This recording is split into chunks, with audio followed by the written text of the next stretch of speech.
The markets have been jumping around like a kangaroo. It feels like a roller coaster out there. Riz and I are going to talk about what's going on and how you can profit in this crazy market.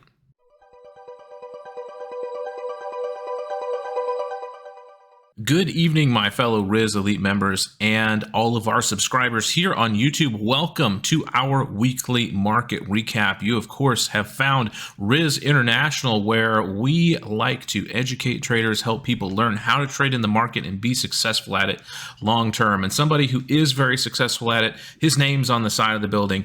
It's Riz Memon. Welcome tonight, Riz. Glad you're here on the show. Thank you, Chris. Wonderful intro. Appreciate that. It's good to be back on. No, it's great. It's always great to have you. We always love having your insight here because you give such a breadth and depth of market analysis. It's so valuable to all of our subscribers. And if you're not subscribed, make sure you click that like and subscribe button down below. But let's take a look here at the S&P 500. After the massive dump from Jackson Hole here at 4,200, we dumped all the way back down to 39. We came down, we tested that, and then we had a huge breakout in the market in the back half of the week, just rebounding incredibly hard off of that 3,900 level and pushing upwards close to 4,100 before we closed on Friday, right around at 4067.35. Riz, this has been a huge bounce in the market. Should we expect, more upwards momentum, or are we still, kind of bearish in the short term? Yeah, so this is pretty wild. So last week we had a short week, of course. As many know, there was U.S. markets were closed for Labor Day, long weekend. So we had, 4 days, trading days, and for the most part, all but three were essentially red days. The rest was all but one were green days, right? So what we have seen this week was a massive resurgence in dip buying. I think that's really the only best way to describe it. From that 3,900 level, we could see that 3,900 level there that you have already drawn a line there for. These levels are very helpful. I know it can be a bit daunting. It can be a bit extra for some people, especially if they're a little bit newer to markets and charts and trading view. But these levels are key as Chris defines them, and of course I provide some insights there on what to keep an eye on. But yes, I think this market moving up, not too surprising. I had said last week in chat, that we could see some what's known as a dead cat bounce. Now, it doesn't have anything to do with harming cats. It's just a word. What we say, kind of personifies that. Uh, Anything that drops far enough can eventually, with the force of gravity, of course, kind of bounce back up. So in this case, we've seen that, and Chris has done a wonderful drawing there of a sad cat there. But ultimately, no cats are or were harmed for this for dead cat bounce. So we've saw this resurgence in the market with this risk tolerance being increased, and what I can tell you from what my little birdies show and say is that even though the market has run up this short trading week, it's done so on low volume. That's not a surprise, nothing secret about that. But what many may not realize is a lot of institutions have done one of two things. One, they've either taken outright short bets against this rally, so against the market, either outright shorts or via options, or what they've done is hedge themselves uh, by do either writing options contracts and effectively generating excess income regardless of where the market goes. So these are the two things they've done, and I can tell you that because of this, mini rally that we saw, a very strong rally from 3,900 to 4,067. That's a good jump, Chris. What is that as a percentage? 2-3% at least.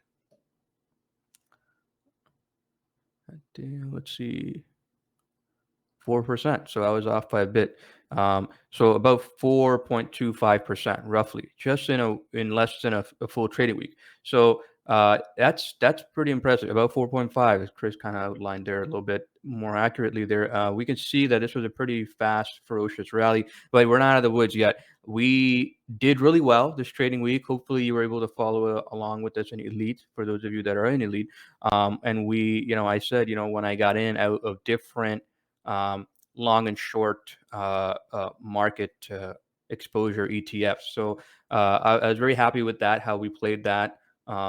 And really, as Chris brings up, SPXL and SPXS, and you could see these are the couple market triple leverage market ETFs that we traded, and we did well as a hedge. So we, short term kind of, I don't want to call them scalped, but short term trades. Some of them were day trades. I'm not predominantly a day trader per se, but when opportunity strikes, and if I find that I'm okay taking risk off the table, taking gains, I will do that, especially in a very volatile market. And we know that we've seen these kinds of rallies before, and sometimes they just peter out. So we're not in any way, shape, or form at the level where I say we're all in the clear. Okay, not happening. I said that when we were going up to 4,300. I said no, the market, we're not in all clear. This is an all-time highs kind of environment. So. I still stand by that. What happens this week remains to be seen. Um, I feel like we want to err on the side of caution. I feel like I have my sort of solid positions that I'm still holding. In fact, we closed a couple for profit this week. One of them was Nvidia.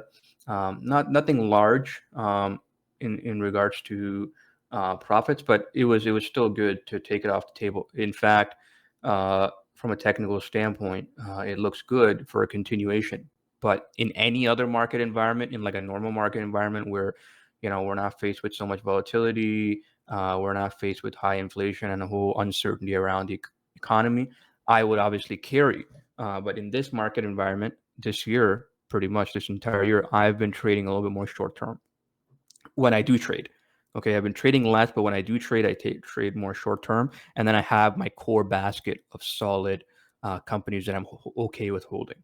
Right. So hopefully, you guys have kind of come to that conclusion as well over the months that have gone by this year, and it's kind of obvious. I hope for those of you that have been following along that I trade less, and when I do trade, I'm okay with taking things off sooner, whether that's profits or losses. Okay.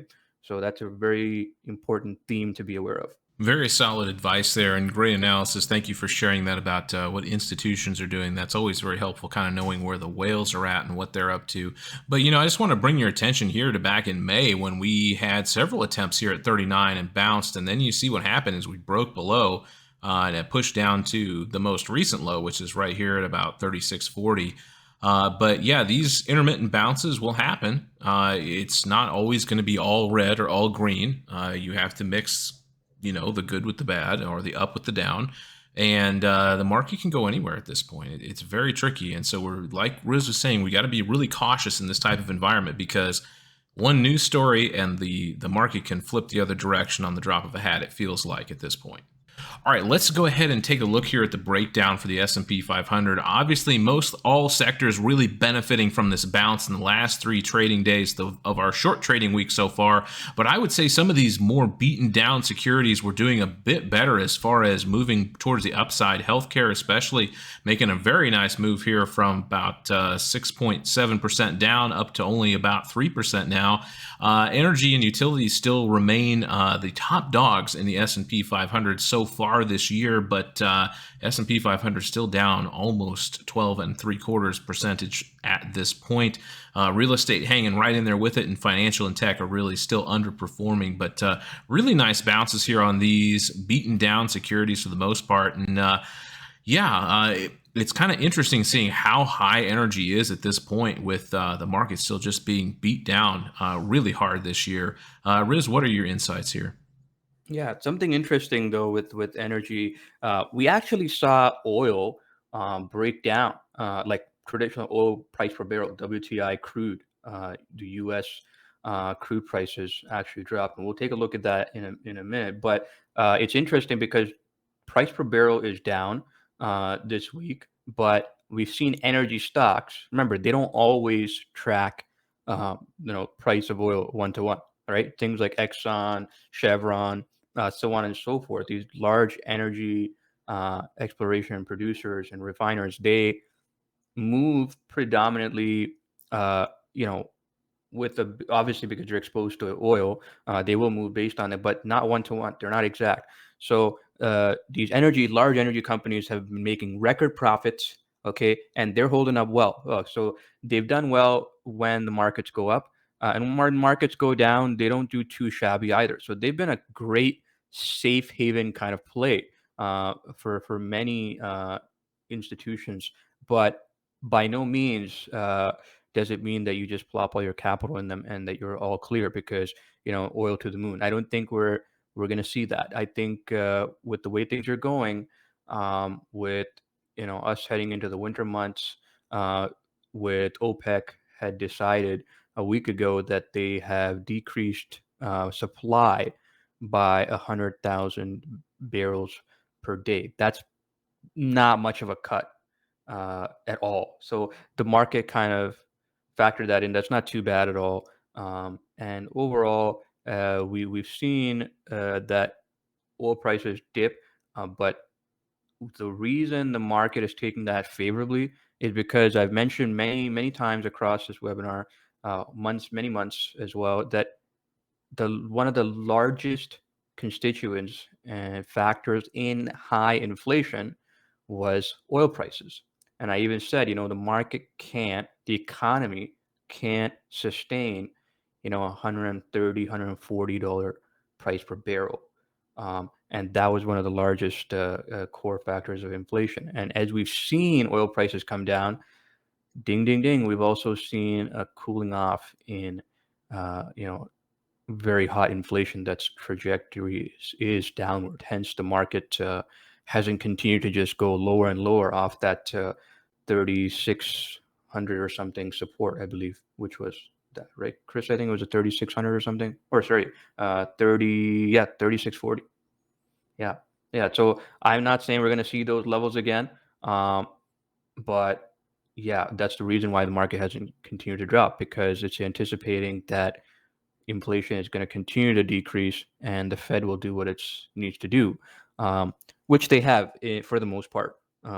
Now, with that said, coming to oil here, as Chris has flipped the chart, and you can see that price per barrel is settled just around 85 and a half dollars, right? A far cry from where it was about 123, $124 high previously. So I mentioned last week that I might consider a long at around 85 support area.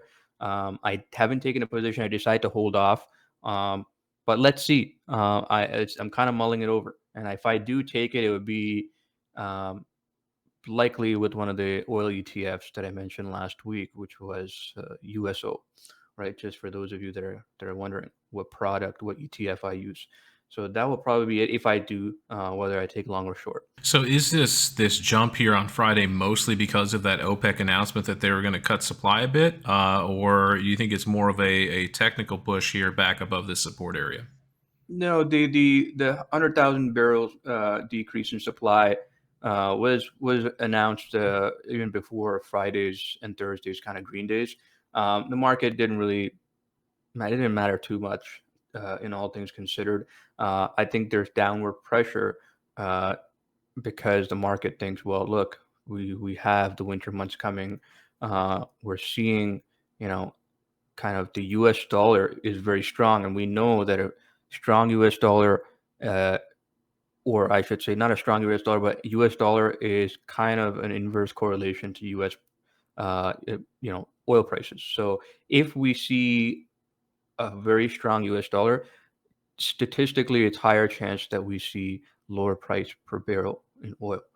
It doesn't always work out that way, but usually there is that inverse correlation, and that's what we've seen. The last couple of weeks, we've seen a stronger U.S. dollar and a weaker oil price, which isn't the only reason oil prices are decreasing. It's also because we're entering the winter months, and you know what? I think everyone kind of the traveling season is coming to a close, so on and so forth. So multiple factors involved there. Awesome. Excuse me. Thank you for explaining that to us.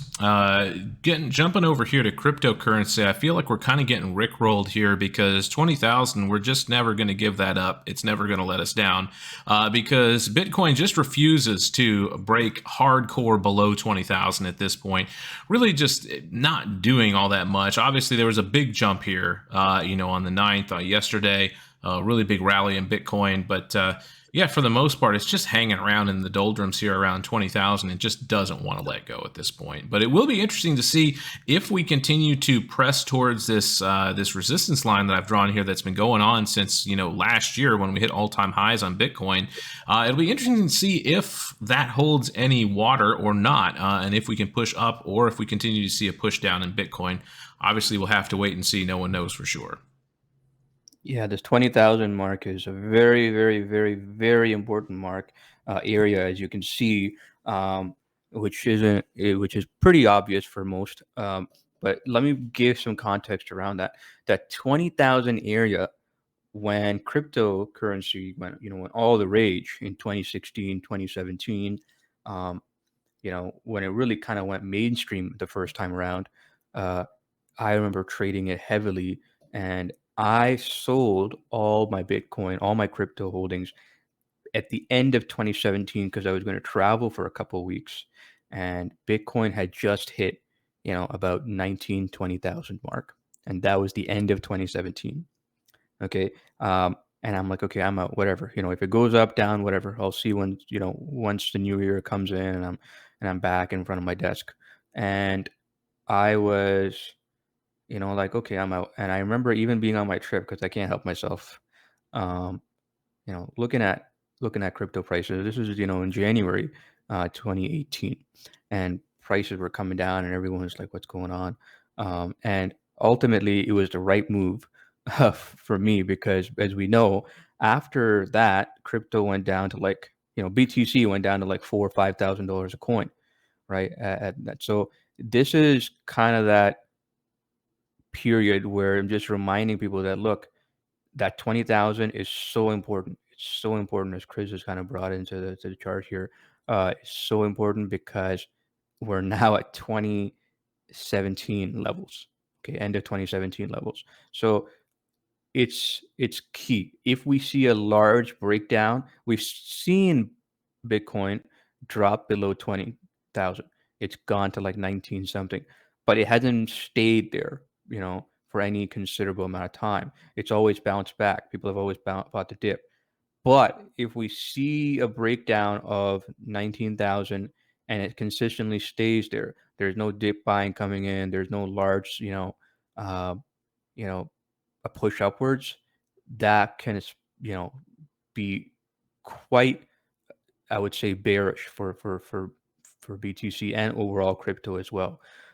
So it remains to be seen. Right now, I don't really see any trade per se.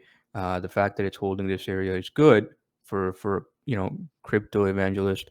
But let's see. I don't have a position anymore. As I said, I took a speculative position, short term, got in around, I think it was um, 20, and then sold around 23. And I'm out, and I've been out. So for me, I'm very, very selective when I trade overall, but especially when I trade crypto, which is rare. But yeah. Yeah, I mean, I think it's important to be very selective in your positions, rather, as far as when you want to take a position, especially in something as volatile as cryptocurrency. And I wanted to touch on a question. I'm going to let a statement, rather. I'm going to let our elite members who are here live go ahead and post their questions in our chat, and we'll answer those live. But I want to talk about this thing that Tom mentioned before we actually started recording that I think is really good. He mentioned that he didn't take any trades last week, and he's ready for this week, though. And I think that really illustrates an important point about over trading. I mean, there's this overarching thought that if we're not trading, we're not making moves, we're not, jumping in, jumping out, that we're not making money in the market. And sometimes the right move is no move at all. And, Riz, I wanted to kind of get your insights on this because I think this is really valuable stuff for someone who's just learning how to trade. Yeah, it's all about, the best way I can describe it is, like a sniper, right? It's about being extremely, extremely self-aware and measured with every single trade, effectively representing the ability to not only make money but also lose money. So when people go in with the mindset that, look, everything I do in this market can positively or negatively impact me. Now, what are the odds? How is my risk? What is this looking like? Is this something that I usually trade? Is this conducive to my style?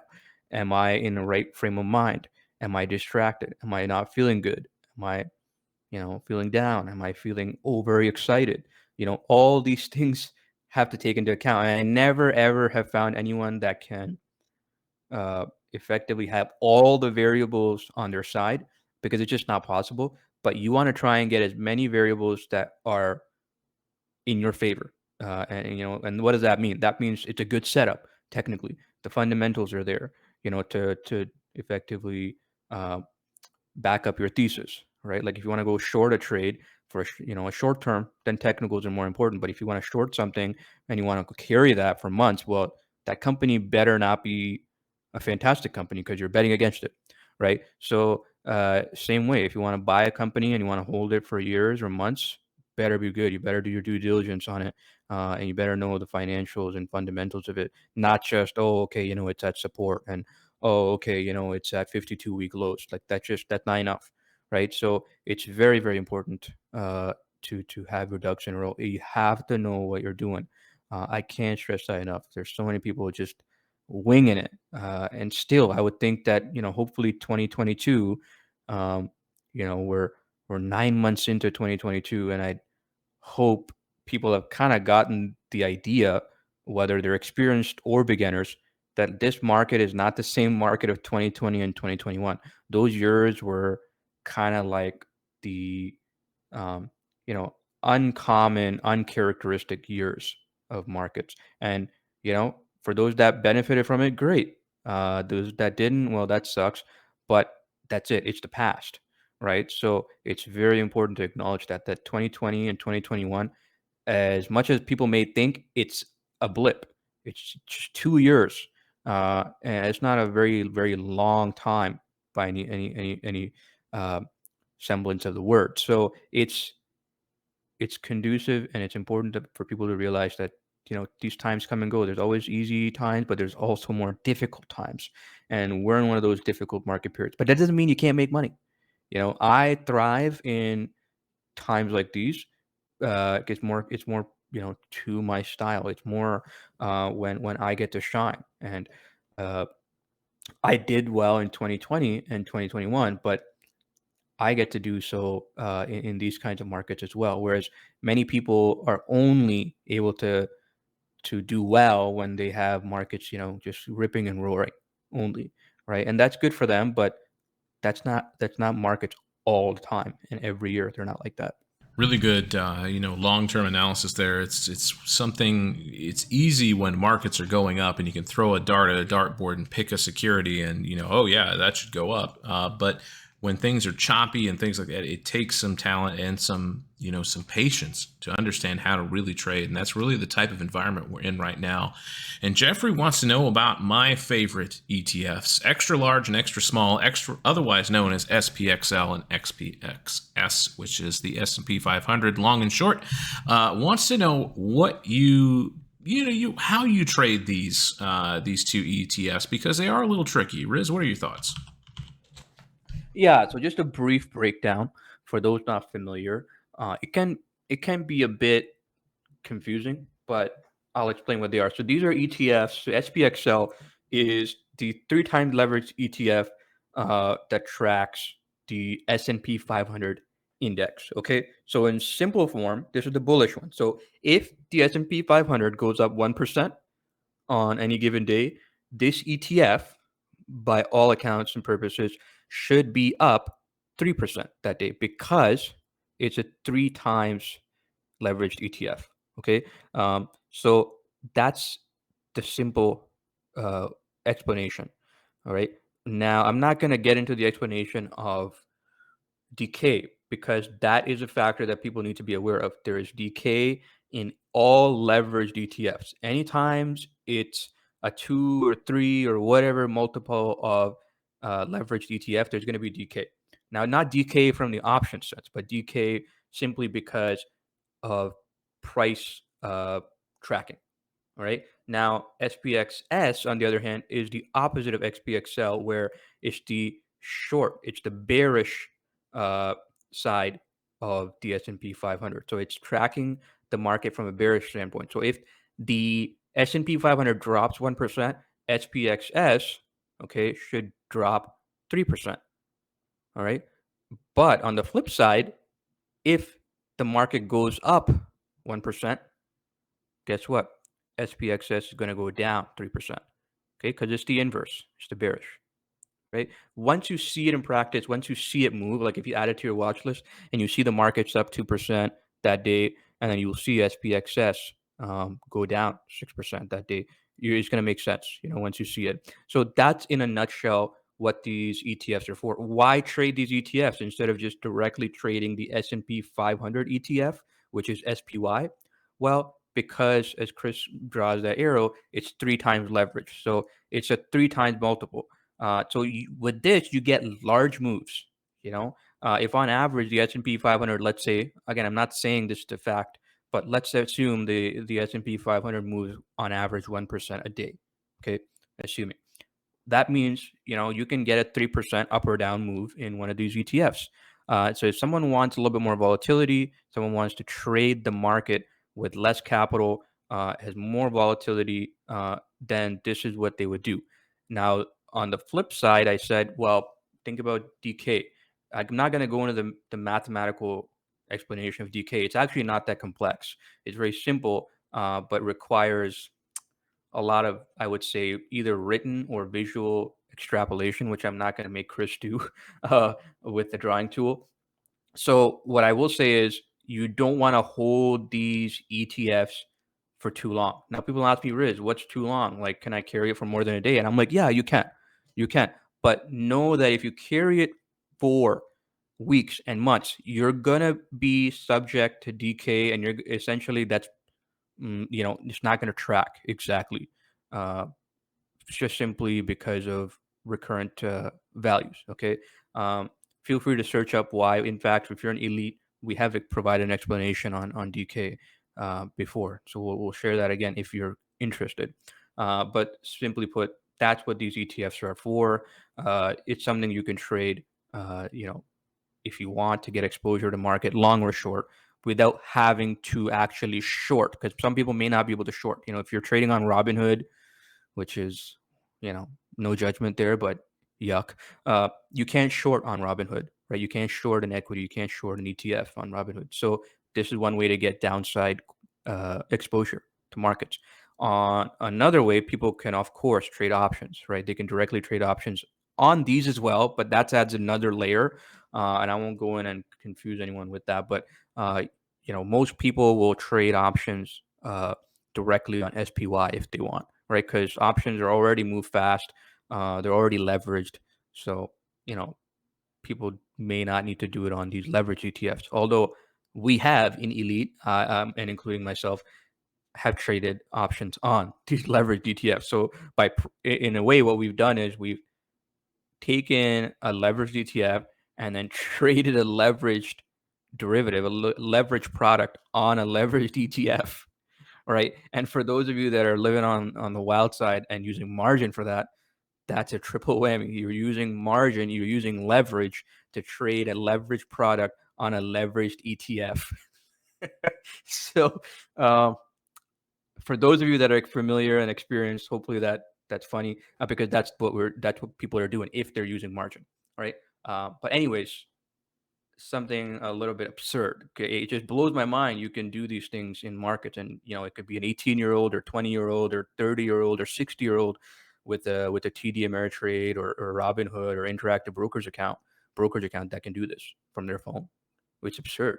But hey, this is possible, right? This is like it's like me, having a sub 800 horsepower supercar on the road, and anyone who has the money can get one. Whether they're you know as long as they have their license, which to me is absurd, but you can do it, right? So yeah, it's similar. We live in extraordinary times, and Jeff, for those of you watching the recording, you won't see it, but for those of you on live, you can look at the chat room here, the chat, and Jazz actually shared a fantastic text of explanation, very simple, easy to understand, of the difference between price moves in an unleveraged ETF and leveraged, 3 times leveraged ETF. Thank you, Jazz. Fantastic. Always, always comes in clutch as usual. In fact, Jazz is one of our, a little bit shout out to him. He's one of our team members, and he has been described as an autonomous bot because of how timely and fast and precise he is with providing elite members amazing market updated and relevant market news, breaking news, and even things that people may not know, factoids and tidbits around broader markets and specific stock related news. It's fantastic. There's far too much noise out there, so we in elite make sure we curate that and make it as useful as possible for you. And Jazz is the one facilitating that and making that happen. So fantastic. Absolutely. We definitely appreciate you here, buddy. And thank you for posting that up. It definitely makes life easier for everybody who's here live, who gets to see that. And that, guys, is the benefits of being here live. So if you're an elite member and you're not here live, what in the world are you doing? I'm sending you the notifications. Make sure you're joining us if you can. Now, I understand we all live in different time zones and things like that, but if you can be here, guys, being here live is really, it's where it's at. This is where we really get down to brass tacks, and we really get that one-on-one interaction that really separates elite from anybody else out there right now, as far as groups like this, because there are no other groups like this. We're very transparent. We're telling you where we're getting in, where we're getting out. It's a huge value to all of our elite members, and we're very glad for each and every one of you. I'm not seeing a whole lot of other questions, so I guess everybody's here just to really soak in the information. So in that vein, Riz, what are you looking at this week? As you mentioned, it's a full trading week. What do you have in store for us this week? Yeah, so very excited this week. In fact, in 2 days, less than 2 days, I'm going to be releasing the updated tiered / dip buy list, plus a broader market game plan with market structure and certain levels, key levels to keep an eye on, and sort of my strategy on how to navigate uncharted waters like this, right? It's not perfect, but it's something that I've been providing and updating since I believe May this year. So, and in fact, this is a derivative of the original dip buy list that was provided for the first time in Elite in March 2020. So uh, that buy list itself, and of course in the current iteration, the tiered list plus the game plan uh, is has defined people's portfolios and kind of set them up for success without needing to day trade, without needing to monitor markets every hour, without needing to be glued to their screen and their phone, right? That's really what the biggest difference is, where we trade sustainably. We do the legwork for you. We use our experience, our time, everything, right? So it's tremendous. It's tremendous. I appreciate everyone's time, everyone's participation. Uh, I'm going to round this up and I'm going to close it in for us live. Again, thank you, Chris, everyone, and all the elite members, all the subscribers. Uh, much love. Thank you for the support. Hopefully, you got some value out of this.